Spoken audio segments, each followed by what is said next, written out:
Now, it's also been revealed that Kamala Harris was warned. She, of course, already admitted that she regrets picking Tim Walz as her running mate. And it really is, the fact that she picked him is a reflection of the state of the Democratic Party. But she admitted in her book that Tim Walz was not her first choice, while, of course, accusing Americans of being homophobic, saying that's why she didn't pick Pete Buttigieg.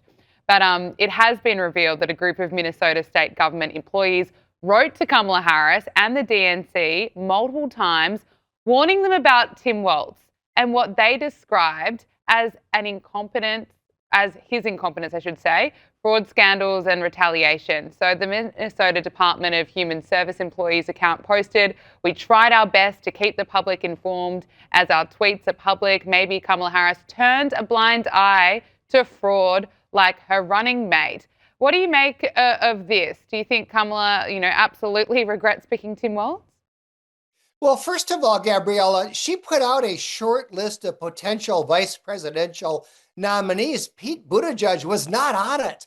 As far as we know, he was never seriously considered as a vice presidential nominee. The guy that she really wanted was Josh Shapiro, the governor of Pennsylvania. And she almost picked him. In fact, the rally where she was going to announce the VP choice was in Philadelphia, in Pennsylvania, because it was supposed to be Josh Shapiro. But the 11th hour, the anti-Semites in the Democratic Party rose up on Twitter and objected, and they gave her so much grief that she panicked and she defaulted to Tim Walz. That's how he got the vice presidential nomination. I think there was very little vetting of him beforehand.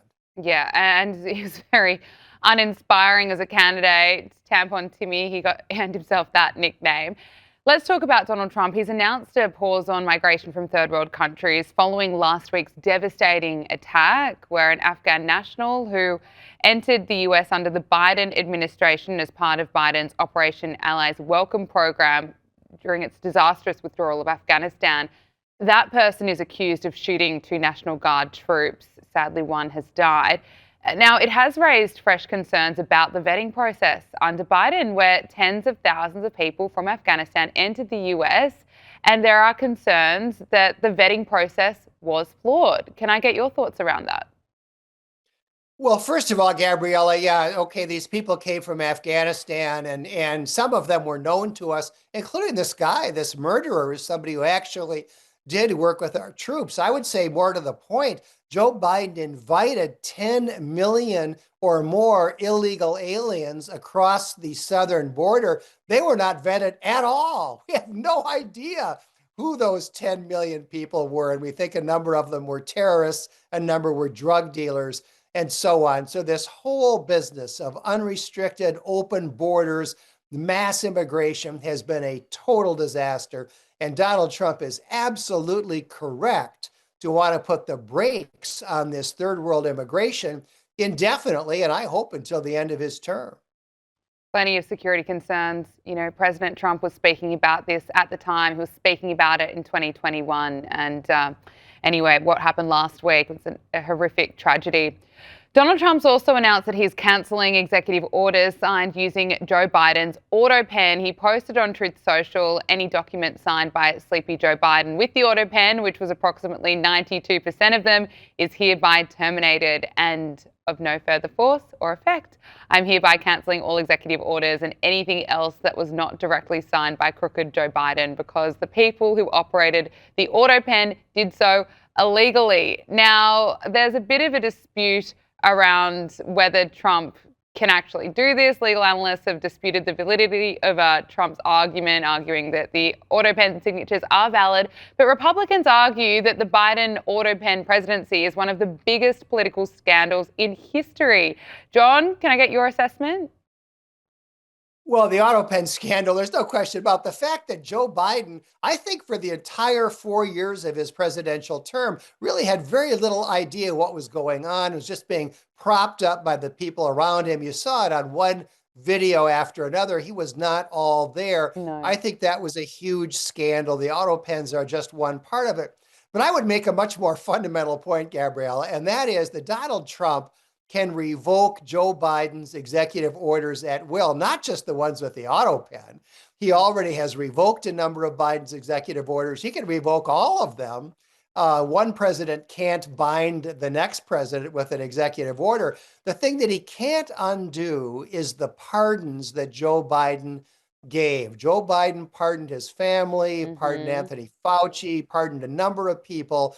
The pardons, Trump can't do anything about. But the other executive orders, whether they were signed with an autopen or not, Trump has the power to simply revoke them. And the amount of pardons, I mean, absolutely extraordinary under Joe Biden. Democratic Senator Mark Kelly has doubled down on his call for military members to defy unlawful orders from US President Donald Trump.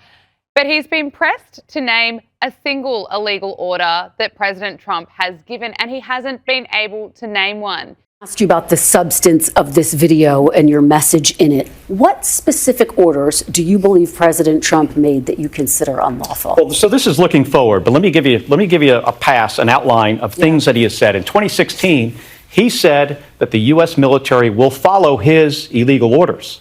He said something on a debate stage and was reminded that would be illegal, and he said the military will not refuse his orders, regardless of whether they're legal or not.